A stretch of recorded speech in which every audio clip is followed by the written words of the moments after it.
اعوذ باللہ من الشیطان الرجیم بسم اللہ الرحمن الرحیم وبہ نستعین۔ پروردگار اس خالق ہستی کا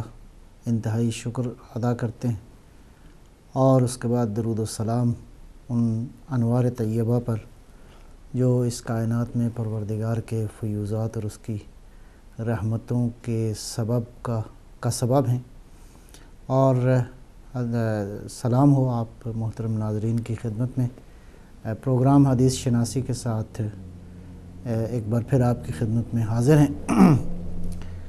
پروگرام حدیث شناسی کے اندر جو مختلف مباحث ہوئے ہیں اسی کے سلسلے میں آج کی گفتگو بھی ہم عرض کریں گے، اور اس سلسلے میں آج جو بحث کرنے جا رہے ہیں اور وہ بحث ہے حدیث ثقلین کے بعض زاویے۔ ان میں سے ایک نقطہ تو یہ ہے کہ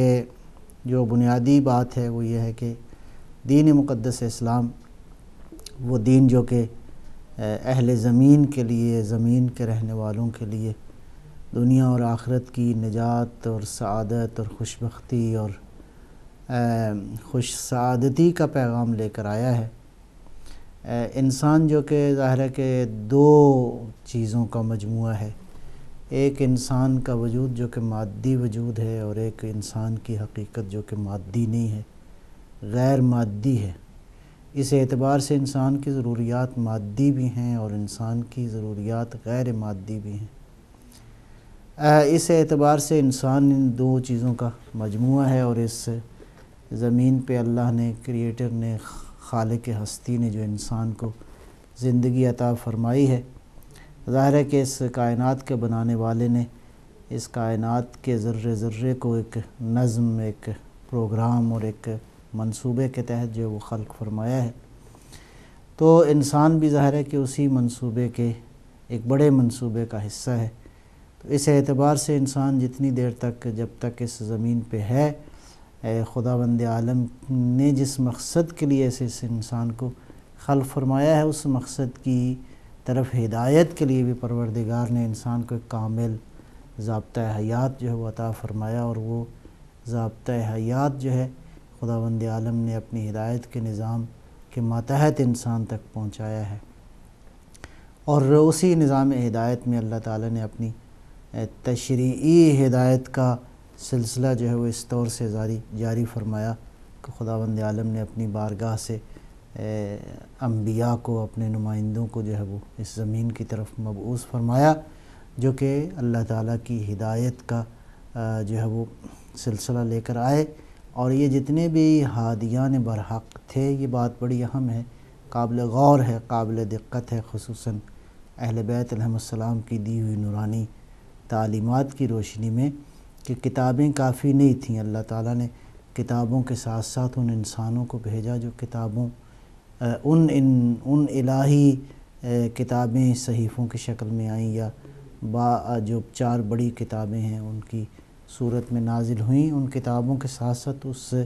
انسان کو، ہر کتاب کے ساتھ اس انسان کو جو ہے وہ مبعوث فرمایا، جو انسان اس کتاب کی تمام تر تعلیمات کا چلتا پھرتا نمونہ تھا اس زمین کے اوپر، اور انسانوں کے لیے مجسم ہدایت تھا۔ لہٰذا جب آخری کتاب نازل ہوئی ہے تو وہ کتاب جو ہے وہ بھی اللہ تعالیٰ نے جہاں تک قرآن صامت کو، ہدایت صامت کو بھیجا، ساتھ ہی ساتھ قرآن ناطق اور اس قرآن کے مبین اور مفسر کو بھی نازل فرمایا، جو اس تمام تر قرآن کی تعلیمات کا مظہر تھا، اس عالم کے اندر انسانوں کے لیے ہدایت کا منبع اور سورس جو ہے وہ موجود تھا۔ اب ہم دیکھتے ہیں کہ جب ہم دین کی بات کرتے ہیں اور ایک ایسے دین کی بات کرتے ہیں، وہ دین جو انسان کے تمام تر ضروریات کا حل پیش کرتا ہے۔ یہ دیکھیں کہ ان ضروریات کا تعلق انسان کی انفرادی زندگی سے ہو، یا انسان کی اجتماعی زندگی سے ہو، یا اجتماعی زندگی سے بعد ایک زندگی ہے جس کو ملکوتی زندگی کہتے ہیں، جس کو معنوی اور عرفانی زندگی کہتے ہیں، آسمانی زندگی ہے۔ اس دنیا سے چلے جانے کے بعد ان زندگی کا ایک نیا مرحلہ ہے۔ ان تینوں حیثیتوں میں اللہ تعالیٰ نے ہدایت کا ایک کامل ترین نظام جو ہے وہ دے دیا ہے۔ زمین پہ رہتے ہوئے ظاہر ہے کہ انسان کی جو ضروریات انفرادی زندگی کے حوالے سے ہیں، اس کے حوالے سے بھی بنیادی رہنما اصول جو ہیں وہ عطا فرما دیے ہیں، اور اجتماعی زندگی کے حوالے سے بھی۔ اجتماعی زندگی میں جتنی بھی ضروریات ہیں اس کا تعلق جو ہے انسان کی مادی ضروریات سے ہو، انسان کو کی زندگی کو نظم اور انتظام دینے کے حوالے سے ہو، لہذا ان تمام تر پہلوؤں پہ ہمارا دعویٰ یہی ہے کہ اہل بیت علیہم السلام جو کہ نبی گرامی اسلام صلوات اللہ وسلام علیہ کی نبوت کے وارث ہیں، اور اسی نبوت کے تسلسل کے حوالے سے خداوند عالم نے ان کے سینوں کو قرآن کا خزینہ قرار دیا ہے، لہذا ہر زمانے میں یہ انسان جو ہیں وہ پیغمبر اسلام کے بعد تا قیام قیامت رہتی دنیا تک جو ہے وہ انسانوں کے لیے ہدایت کا منبع اور سرچشمہ ہیں۔ انسان کوئی بھی مشکل اپنی لے کر جائے ان کی بارگاہ میں تو یقیناً یہ مشکل کشائی فرمائیں گے، اور اس کے لیے انہوں نے ہدایت جو ہے وہ فرما دی ہے۔ اور میں سمجھتا ہوں کہ اس حوالے سے یہ جو حدیث ہے، حدیث ثقلین، جو کہ مختلف طرق سے اور مختلف تعبیرات کے ساتھ محدثین و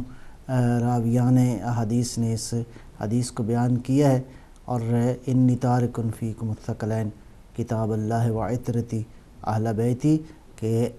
امت کو خطاب فرمایا کہ میں تم میں دو گراں قدر چیزیں جو ہے وہ چھوڑے جا رہا ہوں، اور یہ دونوں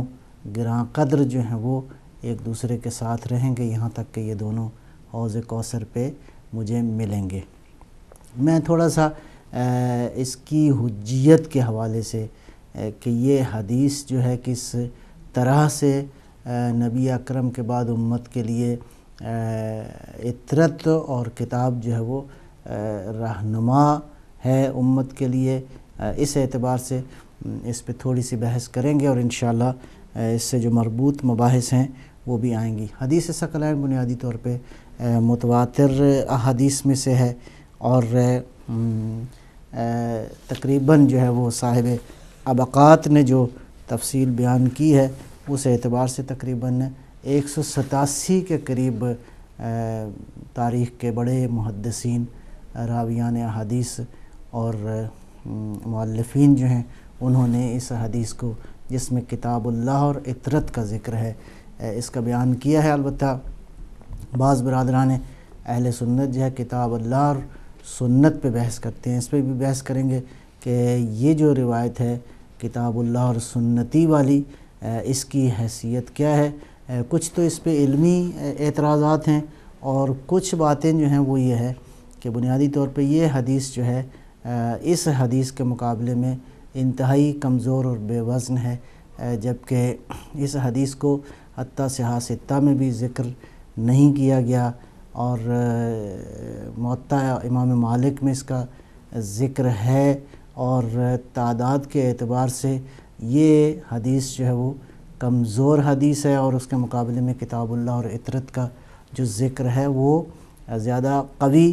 طرق کے ساتھ بھی موجود ہے۔ بہرحال اس کو تھوڑا سا بحث کریں گے۔ تو متواتر ترین حدیث میں سے ایک حدیث جو ہے وہ سرکار دو عالم صلی اللہ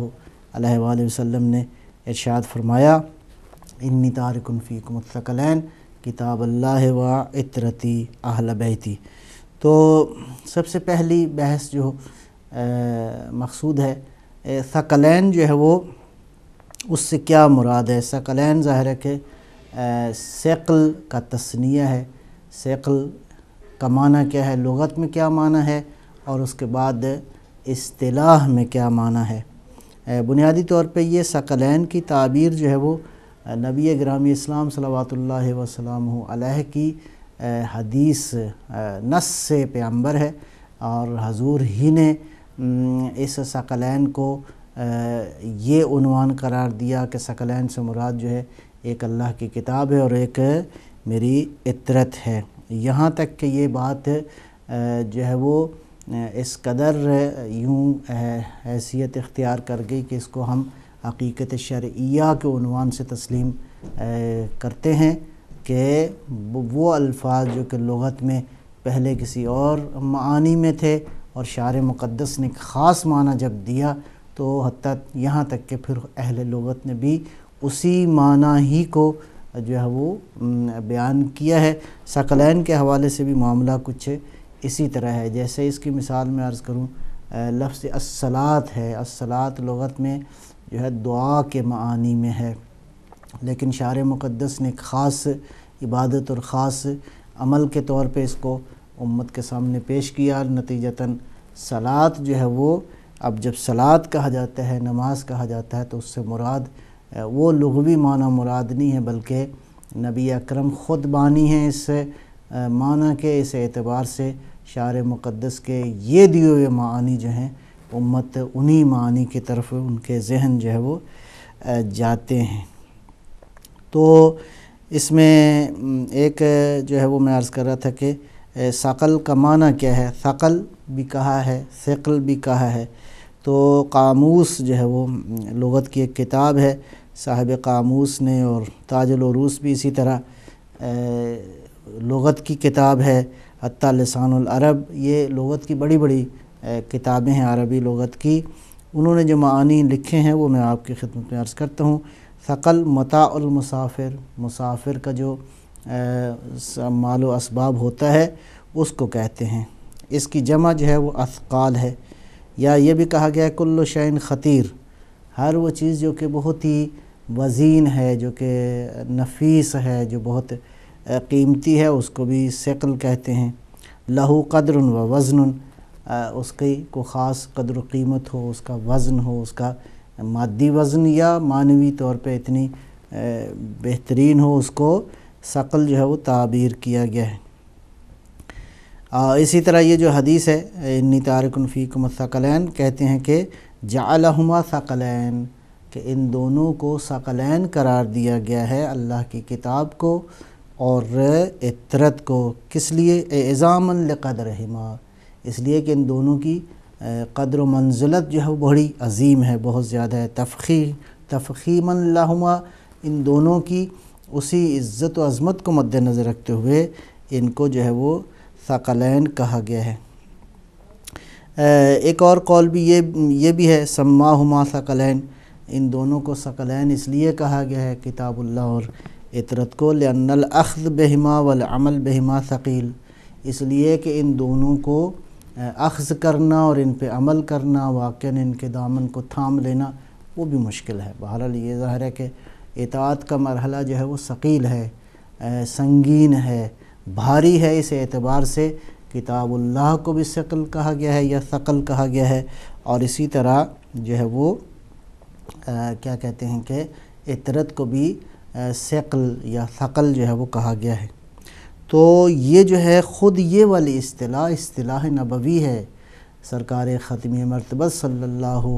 علیہ وآلہ وسلم نے ان دونوں کو ثقل قرار دیا ہے، دونوں کو گراں قدر قرار دیا ہے، اس لیے کہ ان کی عظمت اس قدر زیادہ ہے، اس قدر بلند ہے کہ اس اعتبار سے یہ لفظ جو ہے، یہ تعبیر اہل اسلام میں، مسلمانوں میں اسی طرح جو ہے وہ رائج ہو گئی کہ ان دونوں کو ثقلین جو ہے کہا جاتا ہے۔ اب جب ثقلین کہا جاتا ہے تو اس سے مراد ایک اللہ کی کتاب ہے اور دوسرے جو ہے وہ عطرت نبی اکرم صلوات اللہ وسلامہ علیہ۔ اچھا، اب اس حدیث کی کیا کہتے ہیں، یہ جو صلی اللہ علیہ وآلہ وسلم نے ارشاد فرمایا کہ میرے بعد، یعنی نبی اکرم کی وفات کے بعد یہ دونوں امت کے لیے رہنما ہیں۔ کس اعتبار سے؟ دیکھیں کہ فی زمان حیات ہی صلی اللہ علیہ وآلہ وسلم، حضرت صلی اللہ علیہ وآلہ وسلم کی زندگی میں جب پیغمبر اسلام خود موجود تھے تو پیغمبر اور کتاب اللہ تھی، اللہ کی کتاب تھی، سرکار ختمی مرتبہ صلی اللہ علیہ وآلہ وسلم تھے، تو یہ جو ہے سرکار دو عالم صلی اللہ علیہ وسلم کے بعد کتاب اور عطرت ہے۔ یہ دیکھیں کہ اس کا معنی یہ ہوا کہ جب کتاب اللہ کے رسول کے ساتھ ہے تو خود کتاب بحیثیت کتاب کا شارح مبین مفسر جو ہے وہ نبی گرامی اسلام صلی اللہ علیہ وآلہ وسلم ہے۔ ظاہر ہے کہ اللہ کی کتاب کی تفسیر کا جو پہلا اور بنیادی ترین حق ہے وہ ختمی مرتبہ صلی اللہ علیہ وسلم کی زندگی میں حضرت صلی اللہ علیہ وسلم یہی سے مربوط ہے۔ لہٰذا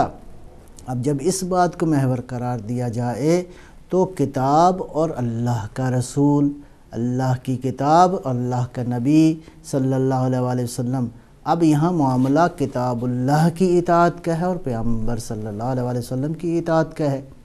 معاملہ خالی محبت کا نہیں ہے، محبت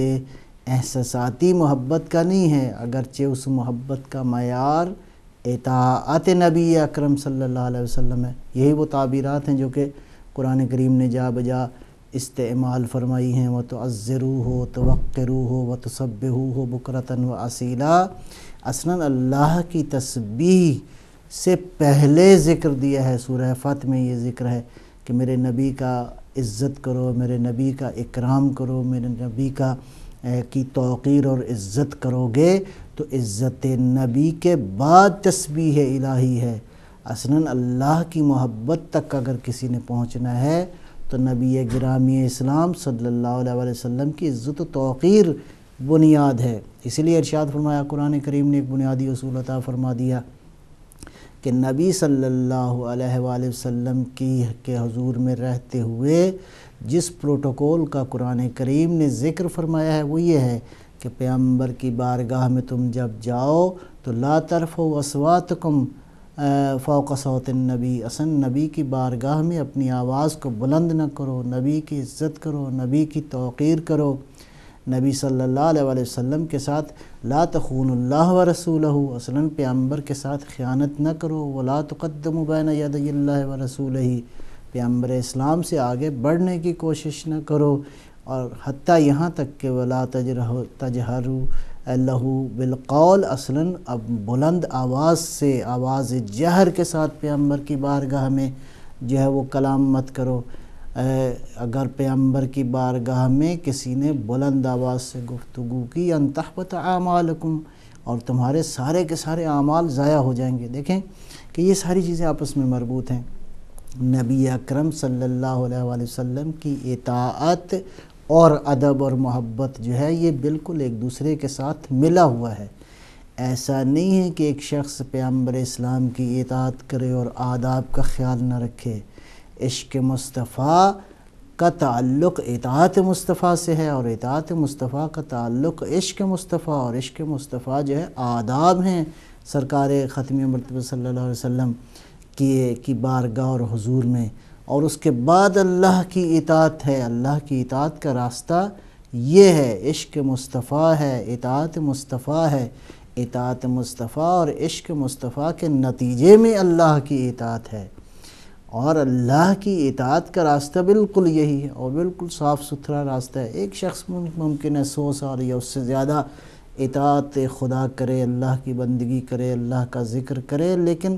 قرآن کریم کی اس نص آیت کی روشنی میں اگر اس نے ایک لہجہ، ایک جملہ، ایک لفظ سرکار ختمی مرتبہ صلی اللہ علیہ وسلم کی توہین کی یا آپ کی بارگاہ میں بلند آواز سے گفتگو کی تو گویا اس نے کوئی عبادت نہیں کی، گویا کا ان لم یکن مذکورا، اصلاً کوئی ذکر نہیں ہے اس کی عبادت کا، اصلاً وہ اطاعت ہی نہیں ہے کہ جس میں پیغمبر کا ادب اور احترام نہ ہو۔ بعین ہی یہ سلسلہ پھر آگے بڑھتا ہے، خود ختمی مرتبہ صلی اللہ علیہ وآلہ وسلم کا یہ کہہ دینا، یہ فرما دینا کہ میں تم میں 2 چیزیں چھوڑے جا رہا ہوں، یہ 2 چیزیں اطاعت کا مرکز ہیں، اطاعت کا محور ہیں۔ اطاعت کا محور اصلاً سنت نبی صلی اللہ علیہ وآلہ وسلم کا تسلسل عطرت طاہرہ ہے۔ عطرت طاہرہ سے بہتر کوئی نہیں جانتا سنت نبوی کو، عطرت طاہرہ سے بہتر پیغمبر کی حقیقت کو کوئی نہیں جانتا۔ نبی اکرم کی حقیقت، کامل حقیقت کے وارث جو ہیں وہ وہی لوگ ہیں جن کو سرکار ختمی مرتبت نے اپنی گود میں پالا، اپنا لعاب سے ان کے وجود کا گوشت پوست ہر چیز جو ہے وہ بنی، جو انا منہم و ہم منی کی منزل پہ فائز ہیں، یہی وہ لوگ ہیں جو کہ خاتمیہ مرتبہ صلی اللہ علیہ وسلم کی تمام تر شخصیت کا تسلسل ہیں، اور یہ تسلسل اسی پروٹوکول اور اسی پورے انداز کے ساتھ ہے جس پروٹوکول کا ذکر جو ہے وہ قرآن کریم نے بیان فرما دیا ہے۔ لہٰذا نبی اکرم صلی اللہ علیہ وسلم نے کتاب کو چھوڑا ہے، اور اپنی کتاب کے بعد ان شخصیات کو چھوڑا ہے جو ناطقاً بالکتاب ہیں۔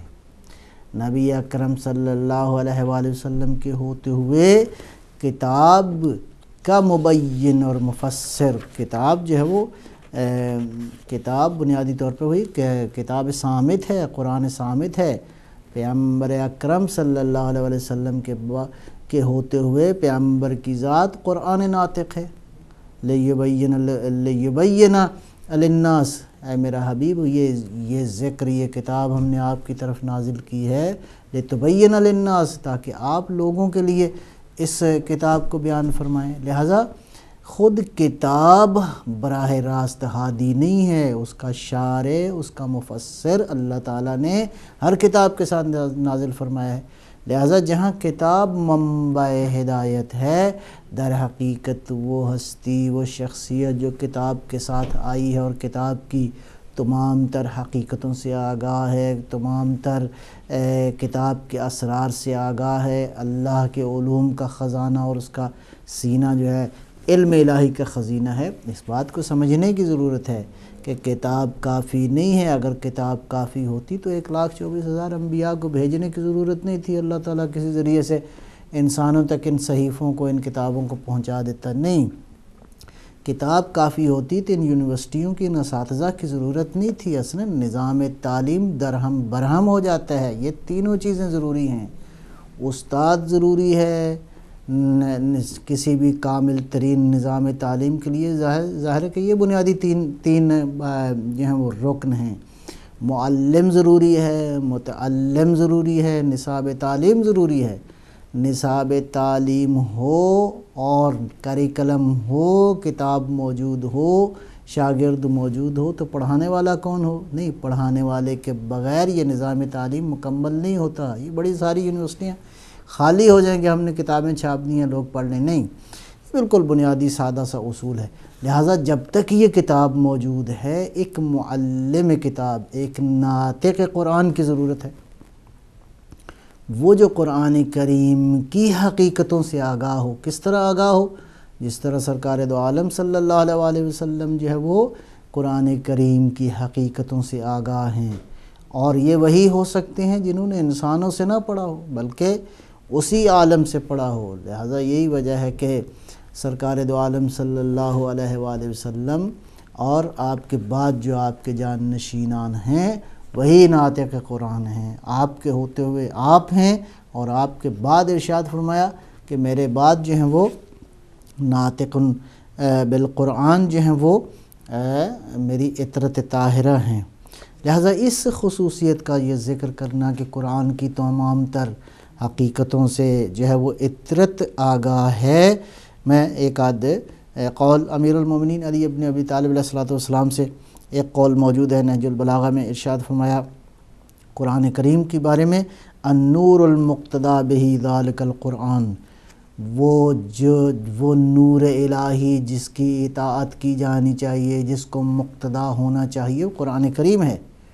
ارشاد فرمایا فاستنطقوہ،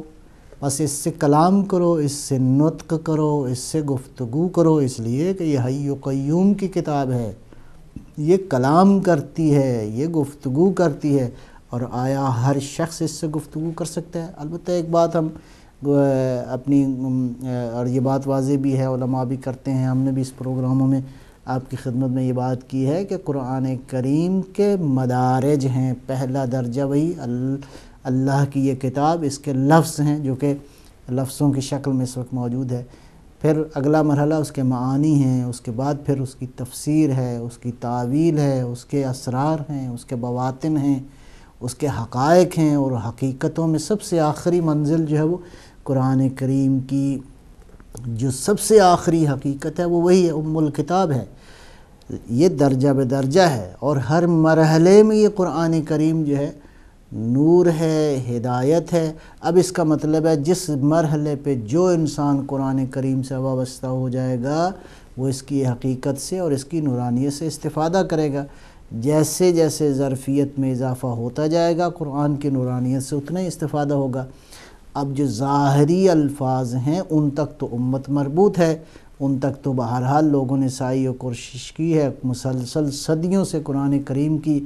بہت ساری تفاسیر لکھی گئی ہیں۔ تمام تر امت کے مکاتب فکر کے بڑے بڑے علماء نے اس کی تفسیریں لکھی ہیں، کئی جہتوں سے تفسیریں لکھی ہیں، لیکن یہ اس کی قرآن ایک ایسا نور ہے جس کے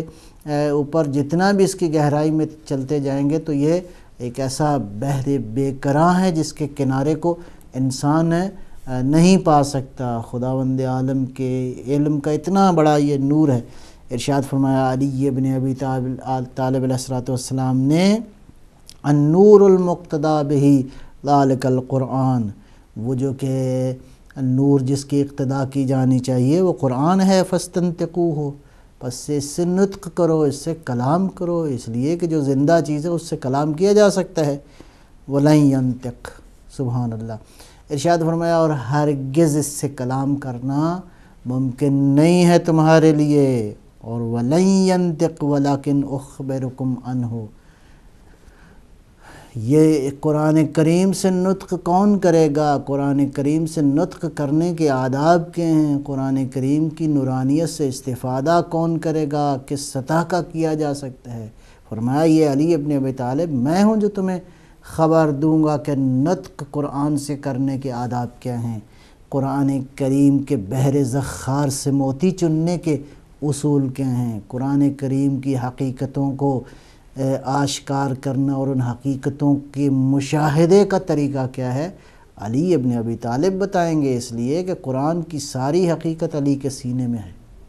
جس طرح نبی اکرم صلی اللہ علیہ وسلم ہے، ثم اورثنا الکتاب الذین اصطفینا من عبادنا، اللہ نے اپنے خاص مصطفیٰ بندوں کے سینے کو اور ان کی زندگیوں کو قرآن کی ساری نورانی حقیقت جو ہے وہ ودعیت فرما دی ہے۔ لہٰذا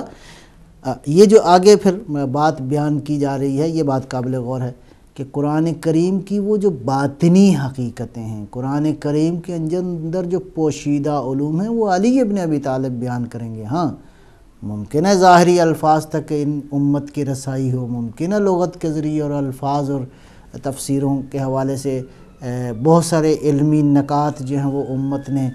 جو دریافت کیے ہوں، لیکن اس کے باطن اہل بیت علیہم السلام ہیں جو قرآن کی حقیقت سے جدا نہیں ہیں، کسی بھی مرحلے میں قرآن کی حقیقت سے جدا نہیں ہیں۔ قرآن کریم کی حقیقت لفظوں سے لے کر اس آخری حقیقت تک اہل بیت بالکل نبی اکرم صلی اللہ علیہ وسلم کی طرح، اس لیے اصل نور تو پیغمبر کی ذات ہے، اس میں کوئی شک نہیں ہے،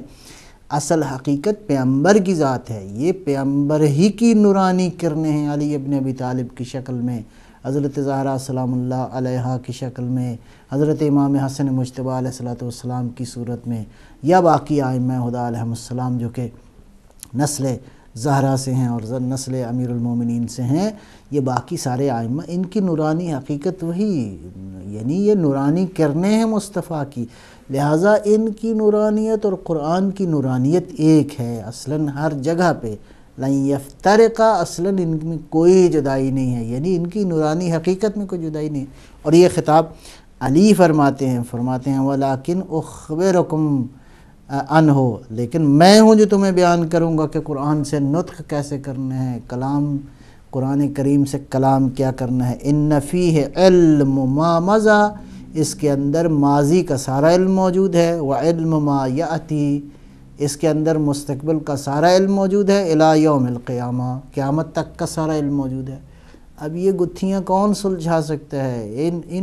اس بنیادی اصول کو ڈیکوڈ کون کر سکتا ہے؟ قرآن کریم کے اندر یہ ماضی اور مستقبل کے سارے علم کو جو کھول سکتا ہے وہ ظاہر ہے کہ وہی ہستی کھول سکتی ہے جس کی نورانی حقیقت قرآن کے ساتھ ہے۔ یہ جو ارشاد فرمایا کہ دونوں میں کوئی جدائی نہیں ہے، اصل قرآن کریم کی معنویت نورانیت میں پس اس اعتبار سے النور المقتدی بہ ذالک القرآن، جس مقتدا کی اطاعت ہونی چاہیے، جس کو امام ہونا چاہیے، وہ کتاب الہی ہے، اور دوسرا وہ امام ہے، یعنی گویا ایک بصورت ہدایت ہے، ایک بصورت ہادی ہے۔ ظاہر ہے کہ یہ ہدایت اس ہادی کے بغیر اس کا کوئی تصور نہیں ہے، ورنہ اللہ تعالیٰ کتابیں بھیج دیتا۔ کتاب کافی نہیں ہے، کتاب کے ساتھ اس انسان کا وجود ضروری ہے جو کتاب کے ساتھ متصل ہے، کتاب کی تمام تر نورانی حقیقت اور اس انسان کی حقیقت جو ہے وہ بالکل یکجا ہے، اصلاً ایک حقیقت ہے۔ وَدَوَاءُ دَائِكُمْ، تمہاری ہر بیماری کا علاج جو ہے وہ تمہاری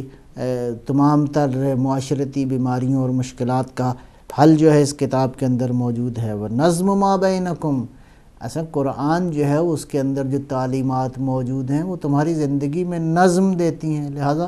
اگر واقعاً نظم کی حقیقت کو جاننا چاہتے ہو تو علی بیان کریں گے۔ کیوں؟ علی علیہ السلام کی حقیقت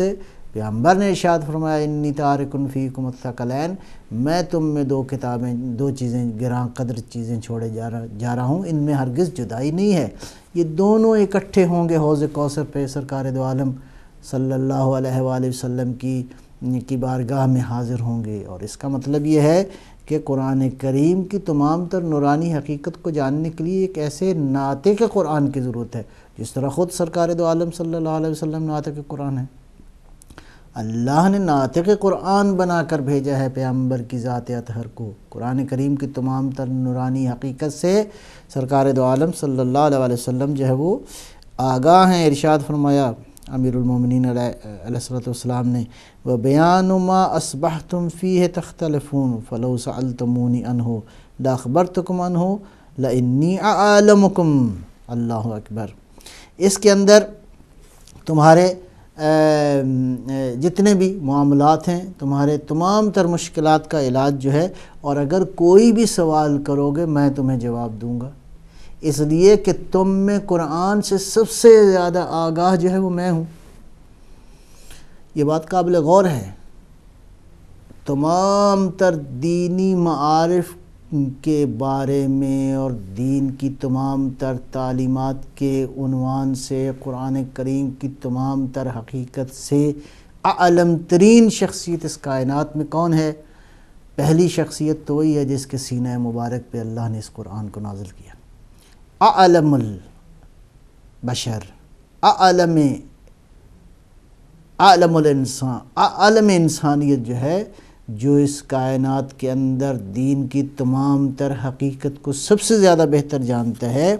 دین اور اس کے معارف اور اس کے احکام کے بارے میں، وہ ختم المرسلین صلی اللہ علیہ وسلم کی ذات اقدس ہے۔ لہٰذا اسی طرح بعینہ ہی یہ جو ارشاد فرمایا کہ پیغمبر نے فرمایا کہ میں تم میں دو گراں قدر چیزوں کو چھوڑے جا رہا ہوں، ایک اللہ کی کتاب ہے، اور میرے بعد اعلم ترین ہستیاں جو ہیں وہ اطرت طاہرہ ہے، میری اطرت ہے۔ یہ وہی ہیں جو چادر کے نیچے والے لوگ ہیں، میری نبوت کے وارث ہیں، یہی ہیں جو اہل بیت نبوت ہیں۔ لہذا اہل بیت نبوت اور بیت نبی میں فرق ہے۔ بیت نبوت یہ وہی ہیں جو کہ چادر کے نیچے والے ہیں، اور جن کے بارے میں پیغمبر نے ارشاد فرمایا السلام علیکم یا اہل بیت النبوہ، یہ ہیں وہ۔ نبوت کا تسلسل جو ہے وہ ان ہستیوں کے ساتھ ہے۔ تو لہٰذا پہلا مرحلہ میں عرض کیا کہ پیغمبر کی ذات اقدس ہے کتاب، اور ناطق کتاب قرآن، اور ناطق قرآن پہلے مرحلے میں وہی ہستی ہے جس کے سینہ مبارک پہ خداوند عالم نے اس پاکیزہ کتاب کو، اس کامل کتاب کو، اس اعلیٰ کتاب کو نازل فرمایا۔ اور اس کے بعد اطرت طاہرہ ہے، اور روایت میں ہے کہ، اور اس سے روایت کو جناب کیا کہتے ہیں طبرانی نے نقل کیا ہے حدیث ثقلین ہی کے باب میں، وَلَا تُعَلِّمُوهُمْ فَإِنَّهُمْ أَعْلَمُ مِنْكُمْ۔ اطرت کو پڑھانے کی ضرورت نہیں ہے، ان کو تعلیم دینے کی ضرورت نہیں ہے، یہ تم سے زیادہ عالم ہیں، یہ تم سے زیادہ علم رکھتے ہیں، اس لیے تو ہادی ہیں۔ ہادی وہی ہوتا ہے جو لوگوں سے نہ پڑھے، ظاہر ہے کہ لوگوں کو پڑھانے کے لیے اللہ نے ہادیوں کو بھیجا ہے، ان ہادیان برحق کو جو بھیجا ہے پروردگار نے۔ لہذا اس سے یہ بات ہے، ایک نتیجہ جو یہاں تک کی گفتگو ہے وہ ہے کتاب کا جو ہے وہ تقارن اطرت کے ساتھ۔ بالکل یہ وہی بات ہے، میں عرض کروں کہ جس طرح نبی اکرم صلی اللہ علیہ وسلم کی ذات اقدس جو ہے وہ کتاب کی تمام تر تعلیمات کا مظہر اور مجسم جو ہے وہ سرکار دو عالم کی ذات اقدس ہے۔ سرکار دو عالم صلی اللہ علیہ وسلم کی اس حدیث مبارکہ کے اندر جو تعبیرات حتیٰ برادران اہل تسنن کی احادیث و روایات میں آئی ہیں وہ یہی ہیں کہ میں تم میں 2 خلیفہ چھوڑے جا رہا ہوں، 2 چیزیں چھوڑے جا رہا ہوں، 2 خلیفہ ہیں، 2 جان نشین ہیں، اور میں دیکھوں گا کہ تم ان جان نشینوں کے ساتھ جو ہے وہ کیسے کرتے ہو۔ یہ جان نشینی پیغمبر اسلام صلوات اللہ السلام علیہ کے بعد یہ جان نشینی خالی معاملہ خالی محبت کا نہیں ہے، محبت احساساتی کا نہیں ہے، اگرچہ وہ محبت بھی واجب ہے، اگرچہ اس محبت کے بغیر بھی اطاعت ممکن نہیں ہے۔ ظاہر ہے کہ جب محبت اور عشق احساساتی عشق ہوتا ہے تو انسان اطاعت کی طرف جو ہے وہ گامزن ہوتا ہے۔ یہی وجہ ہے کہ پیغمبر اسلام کی عزت اور پیغمبر اسلام کی توقیر اور عشق مصطفیٰ کی قرآن کریم نے جو دعوت دی ہے، حضور کے خاص شخصیت کا جو پروٹوکول قرآن کریم نے بیان کیا ہے وہ اس لیے بیان کیا ہے کہ نبی اکرم کی اطاعت اسی وقت ممکن ہوگی جب پیغمبر لہٰذا یہ محبت بالکل متصل ہے اس اطاعت کے ساتھ، لہٰذا اطاعت اس محبت کے بغیر نہیں ہے۔ لیکن صرف یہاں تک مرحلہ نہیں ہے کہ ہم جو ہے وہ اہل بیت علیہم السلام سے خالی محبت کا دعویٰ کریں، خالی احساساتی محبت کا دعویٰ کریں۔ البتہ اس میں بھی کوئی شک نہیں ہے، یہ پیغمبر ہی کی محبت کا تسلسل ہے، یہ نبی اکرم ہی کی محبت کا تسلسل ہے۔ دیکھیں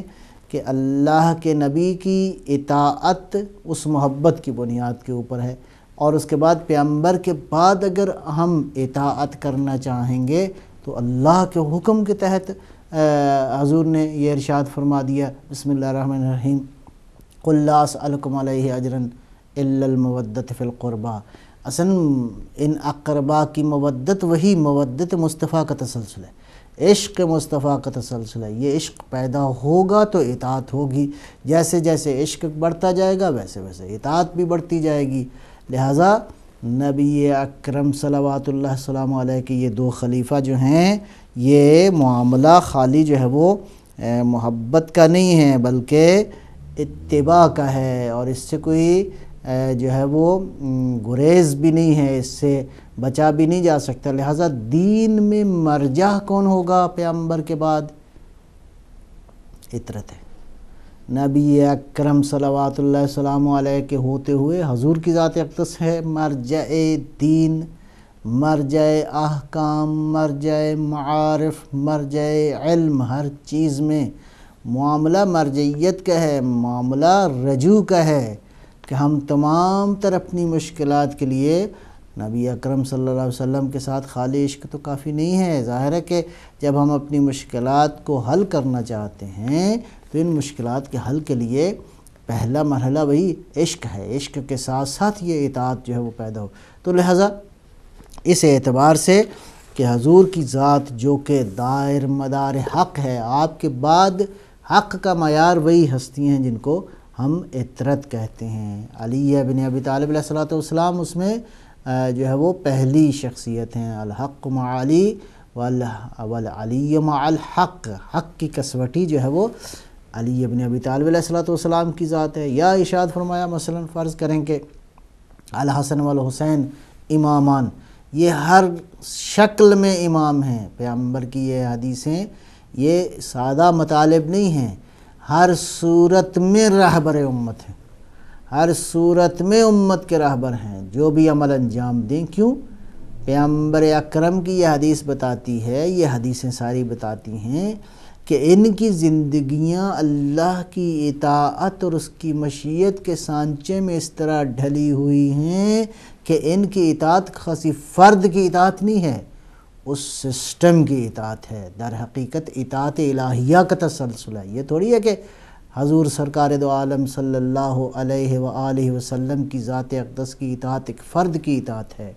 بحیثیت ایک فرد محمد بن عبداللہ صلوات اللہ وسلم علیہ ہم اطاعت نہیں کرتے، نہیں، اصلاً اللہ کی اطاعت کا راستہ یہ ہے کہ مصطفیٰ کی اطاعت کی جائے، اور مصطفیٰ کی اطاعت کے لیے عشق مصطفیٰ ضروری ہے، اور اس کے بعد اس بات کا تسلسل ہے، اس بات کو کنٹینیو ہونا ہے، اس لیے کہ قرآن باقی رہے گا، پیغمبر کی شریعت باقی رہے گی، پیغمبر کی لائی ہوئی تعلیمات باقی رہیں گی۔ جب تک یہ باقی رہیں گی تو اس اعتبار سے جب تک قرآن ہے کوئی ناطق قرآن ہوگا، اس اعتبار سے ہر زمانے میں ایک ایسی حجت الہی چاہیے،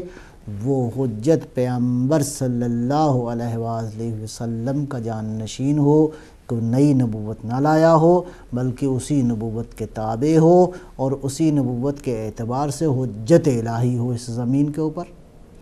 اس زمین کے اوپر انسانوں کے لیے دین کی حجت جو ہے وہ وہی ہے جو کہ پیغمبر کا جانشین ہو، اور قرآن کریم کے علوم کے حوالے سے اور دین کے تمام تر معارف اور احکام کے حوالے سے اعلم ترین، اعلم جو سب سے زیادہ عالم ہے، جو سب سے زیادہ جاننے والا ہے سنت و شریعت کا اور دین کی حقیقت کا اور قرآن کریم کی ساری کی ساری نورانیت کو، وہ وہی عطرت طاہرہ ہے۔ اس کے بعد ایک لفظ جو کہ بعد میں تبدیل کیا گیا، میں سب سے پہلے تو اس لفظ کا تھوڑا سا معنی آپ کی خدمت میں عرض کروں کہ بعض حدیثوں میں کتاب اللہ و سنتی بھی آیا ہے۔ سب سے پہلے تو سنت کیا ہے، اس کو ذرا توجہ فرمائیں گے کہ سنت جو ہے وہ کس چیز کو کہتے ہیں۔ سنت جو ہے وہ، سنت کا جو معنی ہے لغت میں، وہ فرماتے ہیں کہ سنت جو ہے وہ الطریقہ، لغتاً الطریقہ حسنتاً کانت او سیئہ، سنت جو ہے وہ طریقہ ہے، روش ہے، ایسا طریقہ جو کہ اچھا بھی ہو سکتا ہے، برا بھی ہو سکتا ہے، اور یہی اہل لغت اس معنی کو بیان کرتے ہیں۔ جمہور اہل لغت جو ہے وہ اسی معنی کو بیان کرتے ہیں۔ لہذا عرف عام میں کہتے ہیں امر الذی یتبع من قبل جماعت بحیث یصبح عادتا لهم ودیدنا یمشون علیہ ویستمرون فیہ وتنسب الی صاحبها، ایسا عمل جس پہ کچھ لوگ جو ہے وہ عمل کریں اور یہاں تک اتنا عمل کریں کہ یہ ان کی زندگی میں شامل ہو جائے، ان کی عادت ہو جائے، اور یہ عمل اس کے بعد پھر دائمی طور پہ اس کے اوپر عمل کریں کوئی بھی ایک کام، اس کو سنت کہیں گے۔ لیکن اس کی نسبت جو ہے اس شخص کی طرف جائے گی جو اس سنت کا بانی ہے۔ فرض کریں کسی ایک شخص نے ایک عمل کیا، پھر اس کے بعد کچھ لوگوں نے اس کے اوپر عمل کیا، پھر آہستہ آہستہ وہ تعداد بڑھتی گئی اور یہ سارا سلسلہ جو ہے بن گیا، یہاں تک کہ یہ عادت ہو گئی ایک، فرض کریں کچھ لوگوں کی یا ایک قوم کی یا کچھ گروہوں کی عادت ہو گئی، تو لہٰذا سب سے پہلا شخص وہی ہے جس نے اس سنت کا آغاز کیا ہے۔ لہٰذا کہا جائے گا کہ سنت فلان، یہ فلاں شخص کی سنت ہے، یعنی اس سے مراد ای طریقتہ التی وضعہا و التزم بہا، یعنی یہ وہ روش اور طریقہ ہے جس کا بانی وہ فلاں شخص ہے جس نے سنت کو جو ہے وہ رائج کیا ہے۔ اور اس کے بعد کیا ہوا، فیما اذا تابعہ علیہ جمع آخرون، اور کچھ لوگوں نے اس کے اوپر عمل کیا،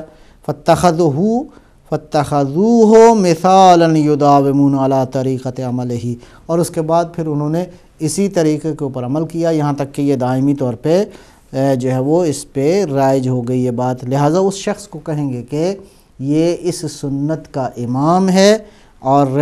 اسی لیے کہتے ہیں کہ تفسیر طبری میں یہ بات بیان کی گئی ہے اسی معنی کو بیان کیا ہے لبید کے حوالے سے، کہتے ہیں کہ وَلِكُلِّ قَوْمٍ سُنَّةٌ وَإِمَامُهَا، ہر قوم کے لیے کچھ سنتیں ہیں اور ان کا پھر ایک امام ہے۔ امام یعنی وہ جو اس سنت کا بانی ہے۔ البتہ پھر آہستہ آہستہ یہ معنی جو ہے یہ لغوی معنی جب استعمال ہوا اسلام کے اندر، تو یہ سارے معانی جو ہیں وہ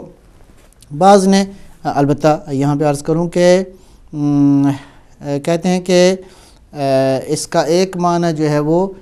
جناب کسائی سے نقل کیا گیا ہے، ان السنہ دوام، سنت سے کا مطلب جو ہے وہ دوام بھی ہے، یعنی مستقل دائمی طور پہ کسی چیز پہ عمل کرنا۔ یا جناب طبری نے کہا ہے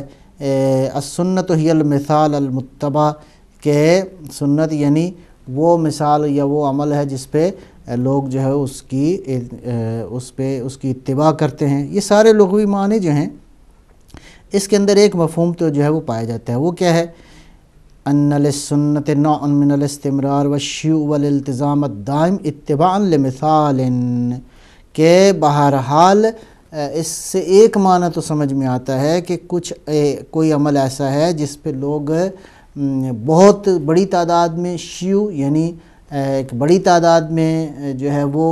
یہ عمل مشہور ہو جاتا ہے، لوگ اس پہ عمل کرتے ہیں، البتہ اس کی نسبت جو ہے وہ اسی شخص کی طرف دی جائے گی جو اس کا بانی ہے، وہ هو الامام لہا، وہ اس سے سنت کا امام ہے۔ اب جب سنت کا ایک کل کہا جاتا ہے بغیر کسی قرینے کے بیان کیا جائے، تو اس سے مراد جو ہے وہ طریقہ ہے جو نبی اکرم صلی اللہ علیہ وآلہ وسلم نے عمل انجام دیا، اس کو سنت کہتے ہیں۔ وہ کیا ہے؟ وامام المسلمین المقتدى الذي يتعبدون بالاقتداء به والالتزام بطریقته هو رسول اللہ صلی اللہ علیہ وآلہ وسلم فاضافۃ النسبۃ فی لغت المسلمین الیہ۔ اب مسلمانوں نے جو اب جب سنت کہتے ہیں تو اس سے مراد وہ لغوی معنی مراد نہیں ہے، بلکہ اس سے مراد وہ طریقہ، وہ روش ہے جس پہ سرکار ختمی مرتبہ صلی اللہ علیہ وآلہ وسلم نے عمل کیا، اور اس عمل کے بعد پھر مسلمانوں نے اس کے اوپر عمل کیا، تو وہ بات ہو گئی سنت رسول اللہ صلی اللہ علیہ وآلہ وسلم۔ لہٰذا اسلامی تعلیمات میں جب سنت النبی کہا جاتا ہے یا سنت کہا جاتا ہے، کتاب و سنت، جیسے ہم کہتے ہیں کتاب و سنت ہیں اسلامی شریعت کا منبع اور ماخذ، تو اس سنت سے مراد فقط سنت نبی صلی اللہ علیہ وآلہ وسلم جو ہے وہ مراد ہے۔ لہٰذا اصطلاحاً سنت سے مراد یہ ہوا وہ احکام شریعت ہیں جو سرکار دو عالم صلی اللہ علیہ وآلہ وسلم سے اخذ کیے ہیں پوری امت نے، البتہ بعد احکام کتاب الہی کی احکام کے بعد۔ اب یہ سنت کا ایک معنی جو ہے وہ ہو گیا، اور اس کے روش رسول اللہ صلی اللہ علیہ وآلہ وسلم کی روش جو ہے وہ مراد ہے۔ اب اس بات کا تھوڑا سا مختصر انداز میں جائزہ لیں گے، اور وہ یہ ہے کہ پہلی بات تو یہ ہے کہ یہ بعض میں نے عرض کیا کہ اس حدیث کو حتیٰ صحاح ستہ میں نقل نہیں کیا گیا، اور بہت کم مورد میں یہ زیادہ استعمال ہوئی ہے، اور غالباً 35 موارد ایسے ہیں کہ جس میں حدیث اس ثقلین میں کتاب اللہ اور اطرتی کا لفظ جو ہے وہ آیا ہے، البتہ کتاب اللہ اور سنتی کی تعبیر بھی کی گئی ہے۔ اس پہ بعض علمی مسائل ہیں، اعتراضات ہیں، اور وہ ایک یہ ہے کہ سنت جو ہے وہ آیا قرآن کا عدل ہم وزن قرآن ہو سکتا ہے؟ پہلی بات تو یہ ہے۔ سنت یقیناً جو ہے وہ اس کی حجیت، اس کی قداست، اس کی عظمت جو ہے وہ اہل اسلام کے اندر بالکل اس میں کوئی شک نہیں ہے کہ نصوص قرآن میں سے اگر ثابت ہو جائے کہ یہ پیغمبر ہی کی سنت ہے، پیغمبر ہی کا طریقہ ہے، نبی اکرم صلی اللہ علیہ وسلم ہی کی روش ہے، انہوں نے اس کے اوپر عمل کیا ہے، تو آیا یہ سنت قائم مقام ہو سکتی ہے اور ہم وزن قرآن ہو سکتی ہے؟ نہیں، یہ سنت نہیں بلکہ وہ شخصیت ہے جو ہم وزن قرآن ہے، بجائے اس کے کہ ہم اس سنت کو کہیں گے۔ کیوں؟ اصل حقیقت سنت کا منبع بھی وہ شخصیت ہے۔ جب وہ شخصیت ہے جو ناطق قرآن ہے، اس شخصیت کا قائم مقام وہ شخصیت ہی ہو سکتی ہے، یعنی خود سنت قائم مقام شخصیت نہیں ہو سکتی۔ سنت کے قائم مقام ہونے کے لیے شخصیت کا ہی قائم مقام شخصیت ہوگی۔ اس اعتبار سے خود سنت جو ہے وہ قائم مقام نبی اکرم صلی اللہ علیہ وسلم نہیں ہو سکتی، اگرچہ اس میں کوئی شک نہیں ہے کہ سنت کا مقام اپنی جگہ پر موجود ہے، لیکن یہ جو ہے کہ جو عدل قرآن ہے، کیا کہتے ہیں، جو ہم وزن قرآن ہے، وہ اسی شخصیت کو ہونا چاہیے۔ انشاءاللہ اس پہ بحث جو ہے وہ ہم مزید اپنی آئندہ گفتگو میں عرض کریں گے، کچھ اس کے مزید زاویوں پہ بھی بحث کریں گے، چونکہ وقت کے دامن میں ابھی اتنی گنجائش نہیں ہے کہ گفتگو کو جاری رکھا جائے۔ میں خلاصہ کرتا ہوں ابھی کی گفتگو کا، وہ یہ ہے کہ دیکھیں، ہم بحیثیت مسلمان اور بحیثیت انسان کی خواہش ہے کہ اس کی زندگی جو ہے وہ اس دنیا کے اوپر رہتے ہوئے، اس زمین پہ رہتے ہوئے انسان سعادتوں کا خواہش مند ہے، انسان جو ہے وہ خوشیوں کا طلبگار ہے۔ انسان چاہتا ہے کہ دنیا بالکل ایک ایسی دنیا ہو جائے جو کہ واقعاً بڑی خوبصورت ہو، جس میں کوئی ظلم نہ ہو، جس میں کوئی فتنہ نہ ہو، جس کے اندر کوئی پریشانی نہ ہو، جس کے اندر ہر انسان ایک دوسرے سے پیار کرے، ہر انسان جو ہے ایک دوسرے کے حقوق کو ادا کرے۔ اس کے لیے بالآخر ایک سسٹم چاہیے، اس کے لیے بالآخر ایک نظام چاہیے، اس کے لیے بالآخر ایک ایسا ضابطۂ حیات چاہیے جس میں تمام تر انسان جو ہے ایکویلٹی کے ساتھ جو ہے وہ اپنی زندگی کو گزار سکیں، اور زمین پہ موجود اللہ نے جو نعمتیں خلق فرمائی ہیں ان سے استفادہ کرے، اور انسان اپنے اندر جو چھپی ہوئی صلاحیتیں ہیں ان کو اجاگر کر سکے۔ اس کے لیے ایک ایسا کامل نظام چاہیے جو انسانوں کو اس ٹریک پہ ڈال دے، انسانوں کو اس راہ پہ ڈال دے کہ انسان جو ہے یہ پسی ہوئی اور سسکتی ہوئی انسانیت جو ہے اس کی مشکلات کا مداوع کر سکے۔ ایسے عالم میں ہم دیکھتے ہیں کہ فقط وہی دین اس سے تمام تر مشکل کا حل ہو سکتا ہے جو خالق کی طرف سے آیا ہو، جس کا تعلق عالم بالا سے ہو، اس لیے کہ انسان کی اصل حقیقت مادی نہیں ہے، انسان کی خود اپنی حقیقت عالم بالا سے مربوط ہے۔ لہٰذا جب عالم بالا سے مربوط ہے تو لہٰذا وہی نسخہ کیمیا ہوگا، وہی نسخہ